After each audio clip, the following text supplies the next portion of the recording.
Hello नमस्कार प्यारे विद्यार्थियों। शिक्षा के ऑनलाइन प्लेटफॉर्म पर आप सभी का एक बार फिर से वेलकम है। एचएसएससी सीटी का ये प्रैक्टिस सेट नंबर 7 रहेगा और इस सेट में हम मिक्स टाइप क्वेश्चन करेंगे क्योंकि ये 15 क्वेश्चन आते हैं आपके एग्जाम में और 15 ही क्वेश्चन हम आज के लेक्चर में करेंगे, यानी प्रत्येक लेक्चर में हम 15 क्वेश्चन करेंगे। तो आज का लेक्चर हम प्रारंभ करते हैं क्वेश्चन नंबर फर्स्ट के साथ। और मैं एक बात बता देता हूं कि इसका पीडीएफ आप ले सकते हो ऐप से, शिक्षा युग से। तो पहला क्वेश्चन आज का, किसी ए एक कार्य को 15 दिनों में कर सकता है। ए नाम का जो कैंडिडेट है वो किसी काम को 15 दिनों में कर सकता है। बी और सी इसे 3 दिनों में कर सकते हैं। अगर बी और सी मिलके इस काम को करें तो ये इसको केवल केवल 3 दिन में पूरा कर देंगे। और यदि ए और सी मिलके इस काम को करें तब यह काम 5 दिनों में पूरा हो जाएगा। अकेले बी द्वारा इस काम को कितने दिन में पूरा किया जा सकता है, यानी कि अकेले बी उसी कार्य को कितने दिनों में पूरा करेगा। तो सबसे पहले ये दिन है तो हम लेके आएंगे कुल काम। इसके लिए एलसीएम आ जाएगा अपने पास 15। तो ए अकेला 1 यूनिट करेगा, ठीक है। बी और सी 3 5 15 5 यूनिट करेंगे। ए और सी 5 दिए 15 3 यूनिट करेंगे। अब हमें क्या पता चल गया कि ए की 1 यूनिट है, ए 1 यूनिट काम करता है। ए और सी 3 करते हैं तो फिर सी की कितनी बच गई, 2 बच गई। सी की अगर 2 बच गई है यहाँ पे तो बी की कितनी बचेंगी, 3 बचेंगी, ठीक है। क्योंकि 3 और 2 5। ए की पहले ही 1 दे रखी है, इसकी 1 की 1 यूनिट, 1 दोनों की 3 है तो इसकी 2 बच जाती है, इसकी 2 है तो फिर इसकी 3 बच जाती है क्योंकि इन दोनों की 5 है। तो बी अकेला, ठीक है, बी अकेला इस काम को कितने दिन में करेगा। पूरा काम है 15 और बी की काम करने की क्षमता है 3, तो कितने दिन में पूरा कर देगा, 5 दिन में। ठीक है मेरे भाई, 5 दिन में इस काम को पूरा कर देगा, 5 दिन में इस काम को पूरा कर देगा। ओके, इससे आगे बढ़े हम थोड़ा सा और। ये आपके सामने क्वेश्चन है, ये वाला देखें, क्वेश्चन नंबर 2। क्या है क्वेश्चन नंबर 2, देखिए भाई। ए एक कार्य को 20 दिनों में कर सकता है, बी और सी उसी प्रकार का है। अगर ए अकेला इस काम को करेगा तो 20 दिनों में करेगा, और बी और सी मिलके इस काम को करेंगे तो इसको 15 दिन में पूरा करेंगे। जबकि ए और सी इस काम को करेंगे तो इस काम को 12 दिनों में पूरा कर देंगे। सी अकेला इस काम को कितने दिन में करेगा, सी की इफिशियंसी चाहिए। एलसीएम अपने पास आ जाएगा 60, जो कि टोटल यूनिट ऑफ वर्क होता है। तो यहां से ए की काम करने की क्षमता 3 आ जाएगी, बी और सी की काम करने की क्षमता 15 चौके 60 आ जाएगी, और ए और सी की 12 पंजे 60 आ जाएगी, ठीक है। 5 यूनिट, 4 यूनिट, 3 यूनिट। ए की काम करने की क्षमता सिर्फ और सिर्फ 3 है, तो यहां ए 3 है। सी कितना बचेगा, ए 3 है और दोनों 5 है, तो सी की काम करने की क्षमता 2 है। तो इस काम को सी अकेला कितने दिन में कर देगा, कुल काम है 60 यूनिट और सी के काम करने की क्षमता है 2 यूनिट, तो 2 से डिवाइड कर देंगे तो कितने दिन में पूरा कर देगा, 30 दिन के अंदर इस काम को ये पूरा कर देगा, ठीक है। 30 दिन के अंदर इस काम को ये कंप्लीट कर देगा। ओके, चलो ठीक है भाई, इससे आगे और चलें। ये आपका इससे अगला क्वेश्चन है।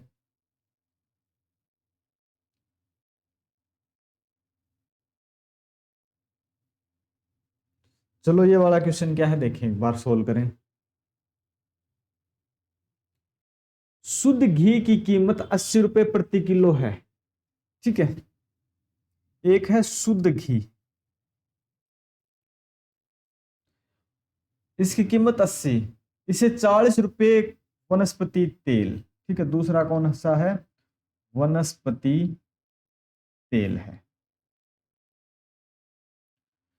इसकी कीमत 80 रुपए किलो है, वनस्पति तेल की कीमत 40 रुपए किलो है। अब ये कॉस्ट प्राइस है, ये क्या है, कॉस्ट प्राइस है, ये क्या है, कॉस्ट प्राइस है। लेकिन वनस्पति तेल के साथ मिलाने के बाद एक दुकानदार मिश्रण को 75 रुपए प्रति किलो की दर से बेचता है। लेकिन ये क्या है, सेलिंग प्राइस है। ये क्या है, सेलिंग प्राइस है। तो जो मिश्रण है, मिश्रण का, ठीक है, मिश्रण का सीपी कॉस्ट प्राइस क्या हो जाएगा, 75 रुपए गुणा में 100/120। ठीक है, 0 से 0 कैंसिल कर देंगे तो आप यहां से काट सकते हैं 5, 6 और 5 से, यानी कि 25/3 है ना। 3 से काट देंगे 2, रुक से 25/3 नहीं, 25/2। 3 से काट देंगे 2 3 6, 3 से काट देंगे 25 5 125/2, 125/2 आ जाएगा। यहाँ जो एवरेज आएगी वो 125/2 आ जाएगी। अब घटाएंगे क्रॉस कुछ इस प्रकार से, ठीक है, इसमें से कुछ एक संख्या से ये बड़ी है, एक से छोटी है। अब बच्चों को समस्या आ जाएगी कि फ्रैक्शन में घटाने में थोड़ी दुविधा है। एक काम करें, सभी को 2 से मल्टीपल कर दे, multiple by 2, multiple by 2, multiple by 2। ठीक है, इससे क्या हो जाएगा, ये 2 आपका कैंसिल हो जाएगा। 80 दूनी 160, ये कितने हो गए 125, क्योंकि 2 से फ्रैक्शन वाला 2 कैंसिल हो गया। तो यहां बचेंगे आपके 35, दोनों का डिफरेंस आ जाएगा 35। यहां 40 दूनी 80, यहां से डिफरेंस कितना आ जाएगा 45। ठीक है, 45 अनुपात 35। इसको अगर और लिखेंगे हम तो 5 से काट देंगे, 5 में 45, 5 7 35। तो आपका आंसर क्या आ जाएगा, 9:7 आपका आंसर होगा। ठीक है, 9:7। ओके, तो इसका आंसर आ जाएगा 9:7। चलो फिर इससे अगले क्वेश्चन पे चलते हैं हम। ये भी कुछ एवरेज वाला ही क्वेश्चन है, एवरेज का क्वेश्चन है ये।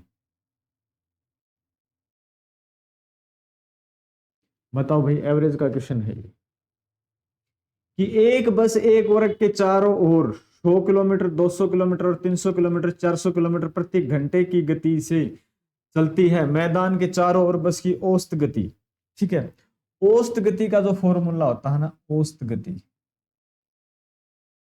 औसत गति या औसत चाल किसके बराबर होता है, कुल दूरी, कुल तय की गई दूरी, ठीक है, और डिवाइड में क्या है, कुल लिया गया समय, कुल लिया गया समय। ठीक है, ये फॉर्मूला होता है।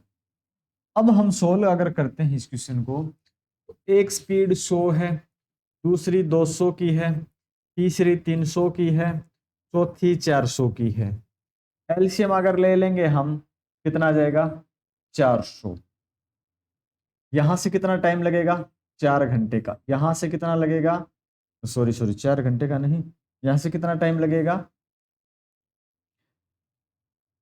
एलसीएम 400 नहीं 1200 आएगा भाई, 1200। ठीक है, यहां से कितना 12 घंटे, यहां से कितना 6 घंटे, यहां से कितना 4 घंटे, और यहां से कितना 3 घंटे। टोटल टाइम कितना आएगा 12 6 18 4 22 और 25। ठीक है, 25 घंटे का टाइम हो जाएगा। अब एवरेज स्पीड पे जाते हैं। एवरेज स्पीड पे अगर हम गए, कुल तय की गई दूरी 1200 किलोमीटर, ठीक है, गुणा में क्या आ जाएगा आपका 4। ठीक है, एक बार, 2 बार, 3 बार और 4 बार, तो 4 बार इसने दूरी तय की है, तो 4 बार, और समय कितना है 25। 25 से अगर हम डिवाइड कर देंगे और काट देंगे इस क्वेश्चन को, तो कितने से 2500 के 100, 25 8 200, 4 8 32, 3 4 चौके 16 और 3 19, 192 किलोमीटर प्रति घंटा, 192 किलोमीटर पर आवर। ठीक है, यहाँ पे मैं साफ साफ लिख देता हूँ 192 किलोमीटर पर आवर्स। ये आपका आंसर आ जाएगा। आज वाले में ऑप्शन नहीं है, कोई बात नहीं है, बाकी आप सोल्व कर सकते हो आसानी के साथ। ठीक है, इससे आगे चलते हैं हम। क्वेश्चन नंबर है आपका जो भी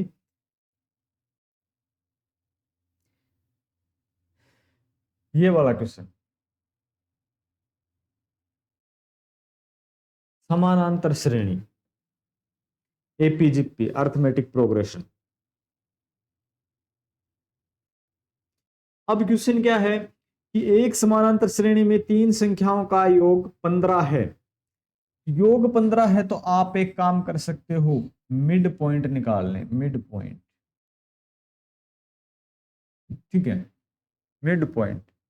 तो 15 का मिड पॉइंट, संख्याएं किन है, तीन है, तो मिड पॉइंट क्या हो जाएगा, 5 हो जाएगा, मिड पॉइंट हो गया 5।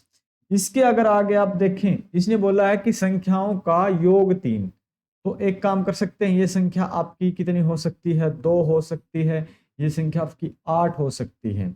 अगर इनका मैं जोड़ करता हूं सभी का, तो अगर आप जोड़ करोगे, ठीक है, तो जोड़ कितना आ जाएगा, 2 5 7 8 15 आ जाएगा, ठीक है।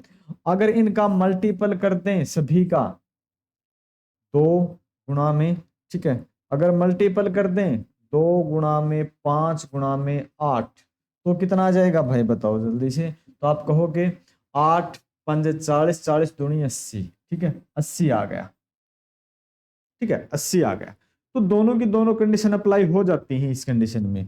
तो आपका जो आंसर जो रहेगा ना, वो आपने पूछा है मध्य, यानी कि 5 आ जाएगा, मिड पॉइंट आ जाएगा, ठीक है। और बड़ी संख्या देखो, सबसे छोटी पूछे तो छोटी संख्या ही है आपके पास 2, मध्य पूछे तो आई है आपके पास 5, बड़ी संख्या पूछे तो आपके पास आई है 8। अब इसकी मर्जी कोई भी पूछे, लेकिन आपने क्या किया, यहीं पे मिड पॉइंट के हिसाब से निकाल दिया था, वेरीफाई भी कर लिया, ठीक है, वेरीफाई भी आपने कर लिया।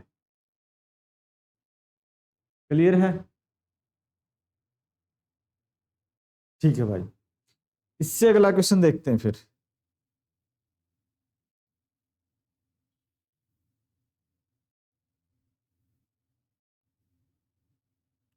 ये रहा आपका आसान सा प्रश्न।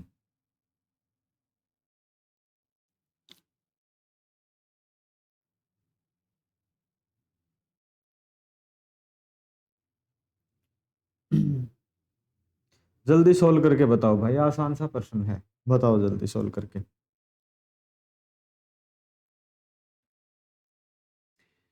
2 वर्ष बाद 20,000 की राशि पर 8% प्रति वर्ष की दर से साधारण और चक्रवृद्धि ब्याज के बीच का अंतर रुपए में क्या होगा। देखो भाई, जो पी है, प्रिंसिपल है, वो कितना है, 20,000 है, ठीक है। टाइम कितना है, 2 इयर्स का है। रेट ऑफ इंटरेस्ट क्या है, रेट परसेंटेज 8 है, ठीक है। एक होता है आपका सिंपल इंटरेस्ट, एक होता है आपका compound interest, sum compound interest, simple interest, rate of percentage. अब ध्यान देने की एक बात है ना, वो ये है कि इसका 1% 200 होता है, 1% क्या होता है, 200, 1% 200 हो जाएगा, अगर हम 1% काउंट करके चलेंगे तो 200 हो जाएगा। 8% कितना हो जाएगा, 16 हो जाएगा। पहले साल 1600 रुपए का ब्याज, दूसरी साल 1600 रुपए का ब्याज। लेकिन चक्रवृद्धि ब्याज में ब्याज के ऊपर ब्याज होता है, पहले साल तो चक्रवृद्धि ब्याज और साधारण ब्याज बराबर होते हैं, दोनों में 1600, दूसरी साल में पहले मूलधन के ऊपर ब्याज प्लस जो ब्याज के ऊपर का ब्याज है 1600 जो आए हैं, इसका 8%। तो 1% कितना हो जाएगा इसका, 1% आप कहोगे सर इसका अगर 1% निकालना हो तो 16 रुपए होता है, लास्ट के 2 छोड़ के पॉइंट रख देना है। तो 16 गुणा में 8, क्योंकि 8% चाहिए, तो 16 8 128, ठीक है। तो 128 का अंतर आ गया, अंतर कितना, 128। तो ये क्या पूछ रखा, अंतर, तो अंतर है ना वो कितना है, अंतर आया आपका 128, ठीक है, अंतर आया आपका 128। आसान सा प्रश्न था बस।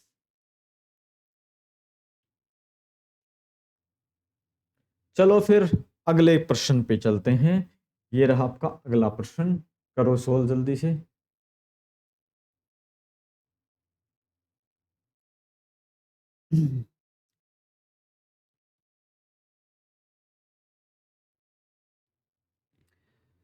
क्या है कि 17,000 पर 4% की प्रति वर्ष की दर से 2 वर्ष के लिए वार्षिक रूप से संयोजित चक्रवृद्धि ब्याज क्या होगा।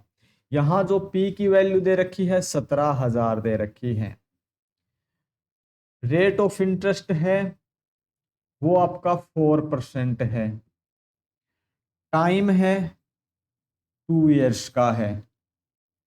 तो पहले साल के लिए कंपाउंड इंटरेस्ट कितना हो जाएगा? पहले साल का कंपाउंड इंटरेस्ट आप देखेंगे कि आपको क्या चाहिए, 1% कितना होता है, 2 छोड़ के पॉइंट 170। ठीक है, 17 चौके 68, पहले साल कितना हो जाएगा 68 680। दूसरी साल कितना हो जाएगा 680।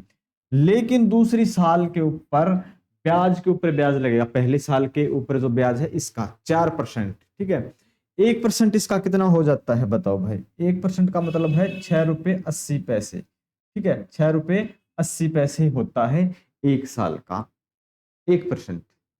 4% कितना हो जाएगा 4 8 32। ठीक है, 4 8 32 पॉइंट रख देंगे हसल 3, और 4 6 के 24, और 24 3 27, 27.2।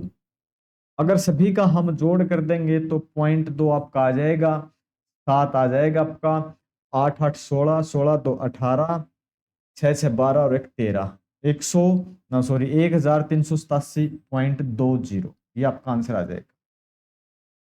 कितना ब्याज आ जाएगा? 1387.2, 1387 रुपये 20 पैसे। क्लियर है? आसान सा क्वेश्चन था ये भी।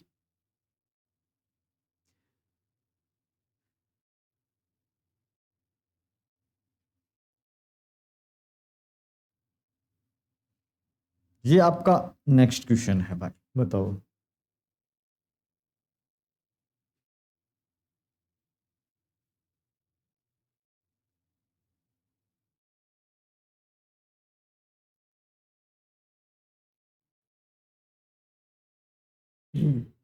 यदि राकेश 30 किलोमीटर प्रति घंटे की गति से दौड़ता है तो उसे 800 मीटर की दूरी तय करने में कितना मिनट लगता है? यदि राकेश 30 किलोमीटर प्रति घंटे की गति से दौड़ता है तो उसे 800 मीटर की दूरी तय करने में कितना मिनट का समय लगता है? यहां पे मिनट का समय दे रखा है। तो ध्यान देने की बात यह है, आप क्या कर पाओगे कि मिनट आपको बताने हैं। 30 किलोमीटर है, ठीक है, यानी कि 30 किलोमीटर है, 30,000 मीटर के लिए इसको समय लगता है कितना? 60 मिनट का। ठीक है, एक के लिए लगेगा इसको 60/30,000, और 800 मीटर के लिए इसको लगेगा मल्टीपल में 800। पॉइंट पे फ्रैक्शन में आपका आंसर आ जाएगा कुछ भी। 2 जीरो से आपके ये 2 जीरो कट जाएंगे, 1 जीरो से आपका ये जीरो कट जाएगा। कितना आ जाएगा? 8 6 48/30। ठीक है, अभी तो और भी कट सकता है ना जीरो, नहीं तो और भी कट जाएगा। 6 6 से काट देंगे, 6 5 30, 8/5 मिनट। या आप बोल सकते हो 1 सही 3/5 मिनट। कोई भी एक बात आप बोल सकते हो कुछ इस प्रकार से। ओके, 1 सही 3/5 मिनट। Question next. ये आपका छोटा सा बड़ा सा क्वेश्चन, देखो कितना छोटा सा क्वेश्चन है। इसको करते हैं हम सोल्व।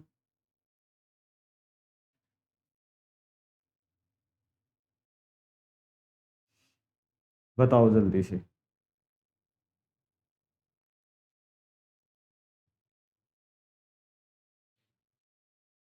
दो संख्याओं का लघुत्तम एलसीएम, ठीक है, दो संख्याओं का जो एलसीएम है वो कितना है? 120, यानी कि 3x into 4x is equal to 120। x is equal to 10, 3 चौके 12, 10 आ जाएगा। तो एक संख्या क्या है? संख्याएं, संख्याएं आपकी क्या रहेंगी? संख्याएं आपकी रहेंगी, ठीक है, एक 30 और दूसरी 40। अगर दोनों का जोड़ करना है तो 30 + 40 का जोड़ दोनों का 70 हो जाएगा। बस यही इसने प्रश्न में पूछ रखा है और कुछ नहीं है। दोनों संख्याओं का जोड़ पूछ रखा, कितना आएगा?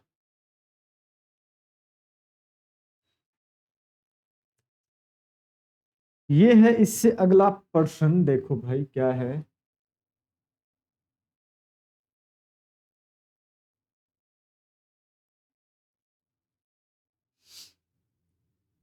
एक दुकानदार एक पुस्तक को बाजार मूल्य पर 10% की दर पर बेचने पर 25% का लाभ अर्जित करता है। पुस्तक के लागत मूल्य और बाजार मूल्य का अनुपात ज्ञात कीजिए। भाई बड़ा आसान प्रश्न है, ट्रेंडिंग का क्वेश्चन है, आजकल आते हैं ऐसे क्वेश्चन।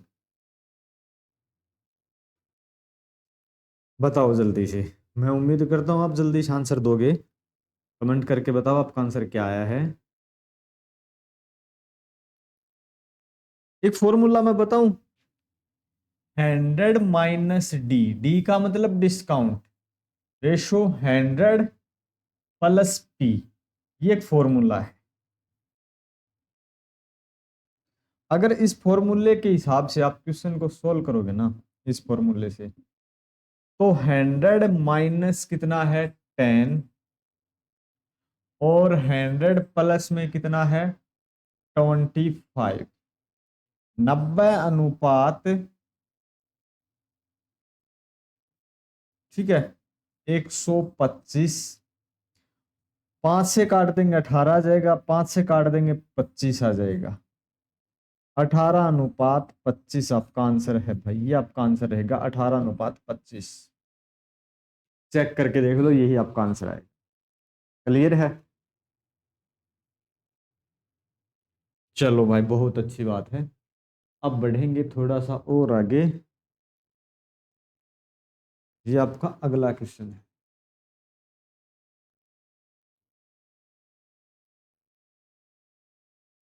बताओ जल्दी से, इस क्वेश्चन का आंसर बताएंगे बच्चे, बताओ।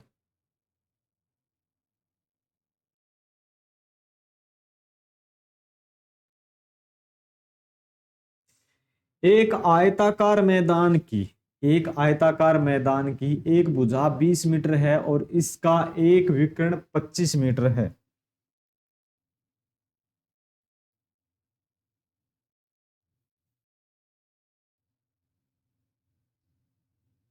ठीक है भाई।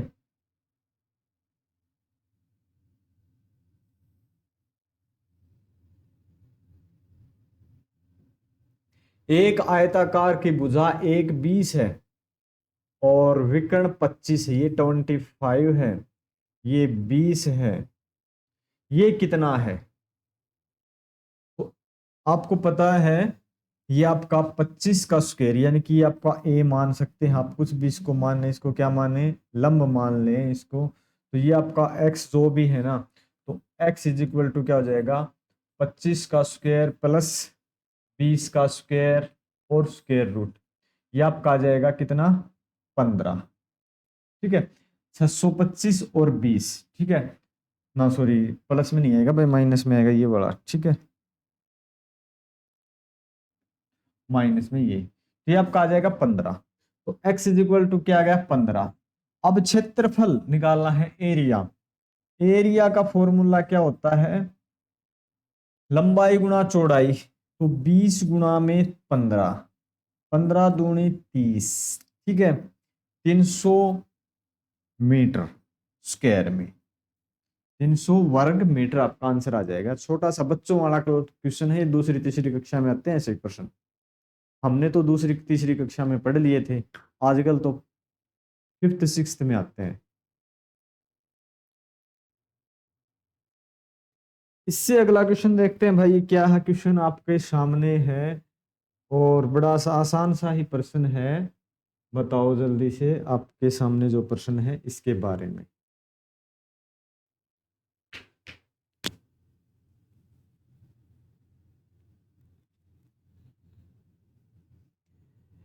एक आदमी, ना सॉरी, यदि 45 आदमी एक काम को प्रतिदिन 12 घंटे में करके काम करके, एक फॉर्मूला होता एम डी एच, M1D1H1 बराबर है MDH, ठीक है, M2D2 और H2।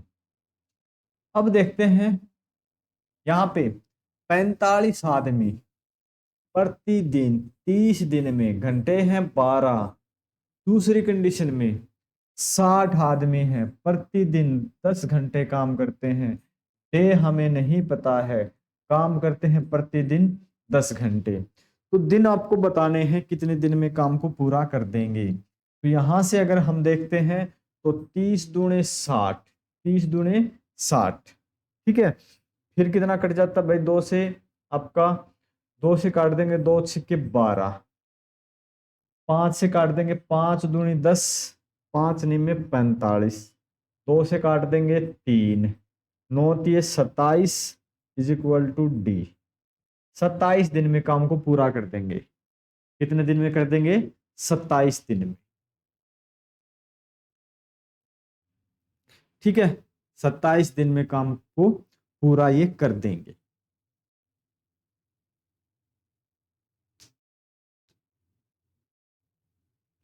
चलो फिर अगले प्रश्न पे चलते हैं।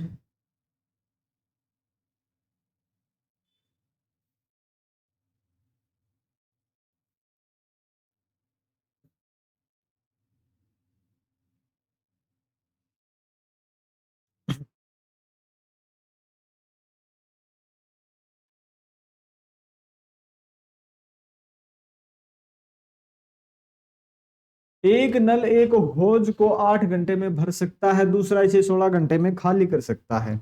ए है ये प्लस वाला है जो भरता है किसको? 8 घंटे में। और जो बी है वो है खाली करने वाला जो इसको 16 घंटे में खाली कर सकता है। एलसीएम आ जाएगा 16। तो ये 2 घंटे, ये 2 यूनिट प्लस के करेगा, ये 1 यूनिट माइनस की करेगा, तो आपके पास प्लस का ही 1 यूनिट बचेगा। तो एक साथ दोनों को खोल देंगे तो कितना समय में भर जाएगा? तो 16/1 आवर्स में, यानी कि 16 घंटे में ये भर जाएगा, ठीक है। तो 16 घंटे में ये होज भर जाएगा। आसान सा क्वेश्चन है, कुछ नहीं है। ये आज का सेकंड लास्ट क्वेश्चन है भाई, क्वेश्चन नंबर 14।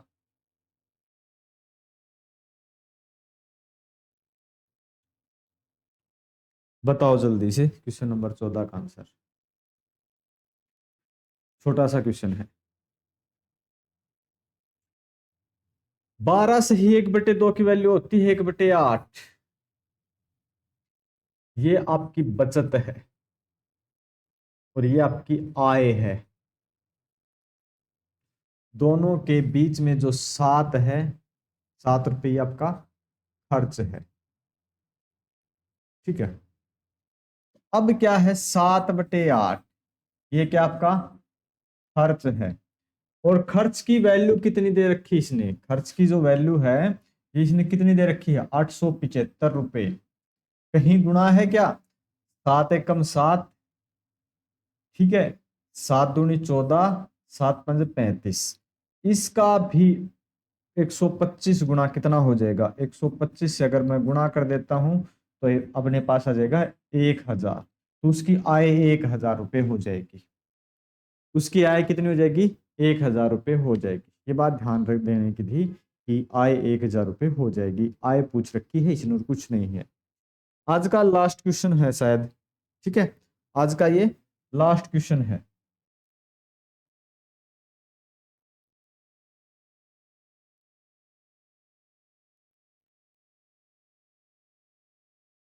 बताओ जल्दी से लास्ट क्वेश्चन आज का।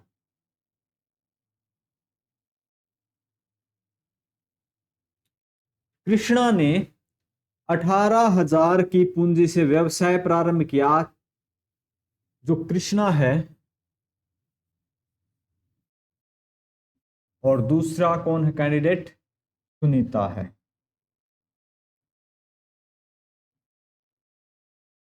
अब इसने 18,000 से व्यापार प्रारंभ किया था, 18,000 रुपये लगाकर किया। 4 माह पश्चात सुनीता 24,000 रुपये लगा के व्यापार में साझेदार हो जाती है।